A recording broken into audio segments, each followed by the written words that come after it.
Hey everyone, and welcome back to The Explainer. So, up until this point in our narrative, there's really just been one healer, one teacher, and one set of hands through which the kingdom of God has been breaking into Galilee.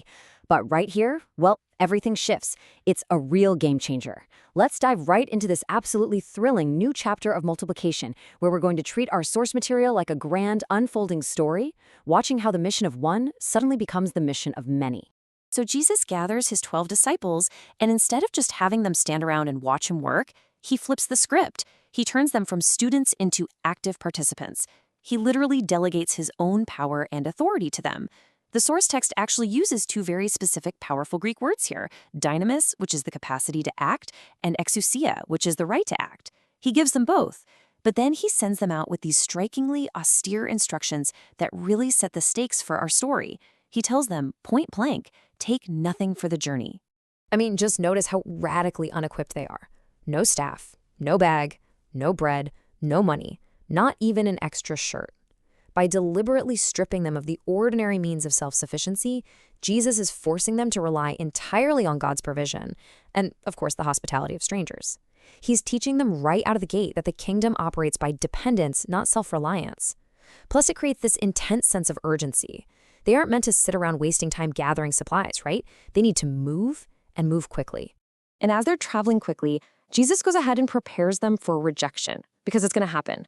He says if a town doesn't welcome them, they are instructed to shake the dust off their feet. Now, this draws on a very well-known Jewish practice, where pious Jews returning from Gentile territory would literally shake the pagan dirt off their shoes. So for the disciples to do this to a Jewish town, that was a stark prophetic gesture. It was a testimony that the town had placed itself outside the people of God simply by rejecting the kingdom. The disciples don't have to force anyone to accept them. They just deliver the message, leave the dramatic consequences behind, and keep fanning out across Galilee. Section 2. The Palace Shadows, a Guilty King's Fear. Because as this movement is rapidly expanding, the reports of these miracles start reaching the dark, haunted halls of regional power. Specifically, we're talking about the palace of Herod Antipas, the ruler who literally holds the power of life and death in Galilee. And rumors are swirling, right? People have theories about Jesus. Some are saying Elijah has appeared. Others think an ancient prophet is back. But Herod's response? It's incredibly revealing psychologically. He immediately reaches for his own guilt, saying, I beheaded John. Who then is this I hear such things about? The king is deeply unsettled. He's haunted by this creeping fear that the very prophet he executed has risen from the dead. Look at this contrast on the screen for a second. The question Herod asks, who is this, is the exact same question the disciples ask earlier in the story when Jesus calmed the storm on the lake. But it divides them perfectly, all based on the condition of their hearts. For the disciples, the question is asked in this dawning wonder, acting like a doorway to faith. But for Herod, a man who silenced one prophet and now hears of a power he absolutely cannot silence, for him it is a source of profound dread and psychological torment. Section 3. The Wilderness Feast, an impossible problem to solve. So the narrative shifts from the shadowed palace back out into the vast open wilderness. The sent disciples have just returned from their mission. They are exhausted, and a massive crowd has followed them out there. Jesus, just full of compassion, welcomes the people, teaching and healing them all day long. But as it gets late in the afternoon, the disciples make what seems like a highly responsible, logistical suggestion.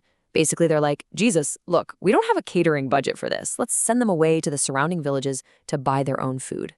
But instead of agreeing with them, Jesus turns the responsibility right back on them with a shocking command. He says, you give them something to eat.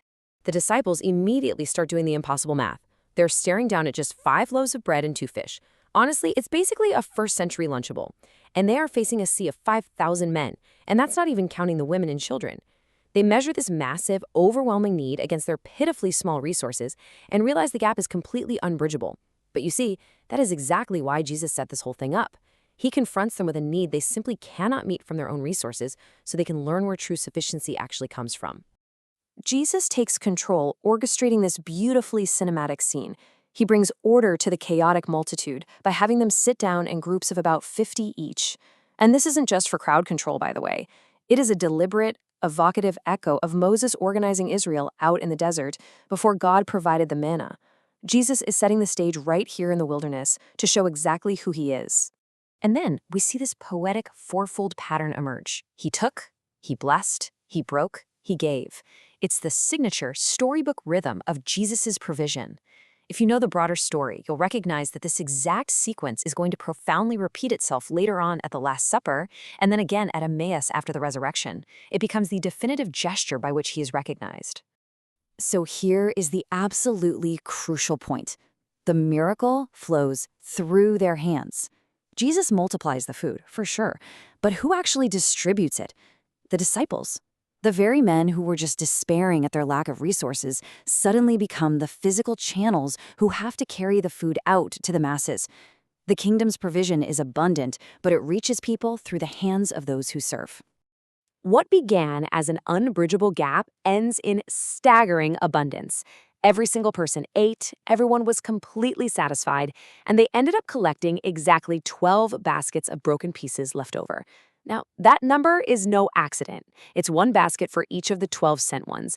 It's a tangible physical sign that Jesus' provision doesn't just meet the need, it completely overflows it. Section 4. The Promised Shepherd. The mission's bigger picture. Because this event is so deeply foundational to the entire narrative, it holds a unique and powerful distinction in our source material. Check out this perfect split across the 4 Gospels. Apart from the resurrection itself, the feeding of the 5,000 is literally the only miracle recorded in all 4 accounts. That alone signals its massive importance to the early church. It was a defining moment that revealed something essential about what the kingdom offers and exactly who Jesus is. Our sources note that Jesus looked at the crowd and had compassion on them because they were like sheep without a shepherd. This directly connects back to Ezekiel 34 in the Old Testament, where God indicts the selfish leaders of Israel and promises to come himself to shepherd and feed his flock. So, by organizing the people and feeding them out in the remote wilderness, Jesus is actively enacting that very role. He is the promised shepherd of Israel, stepping right into history to satisfy the hunger of his people. So, what should we take away from all of this? Why does this matter for us? The climactic lesson is crystal clear. Sufficiency is never measured by what we bring to the table, but by what Jesus can do with it. The recurring shape of discipleship means bringing whatever small, seemingly hopeless resources you have, your own 5 loaves and 2 fish, and watching him make it more than enough. But, as amazing as it is, this incredible miracle is also a massive turning point. It sets up a cliffhanger that's going to change the trajectory of our entire story. In our next explainer, Jesus is going to pull his disciples aside and ask them the ultimate question hanging over this whole narrative. Peter is going to make his famous confession. The cross will be mentioned for the very first time, and that dark, momentous journey toward Jerusalem will truly begin. You absolutely will not want to miss our next explainer. So until then, who do you say he is?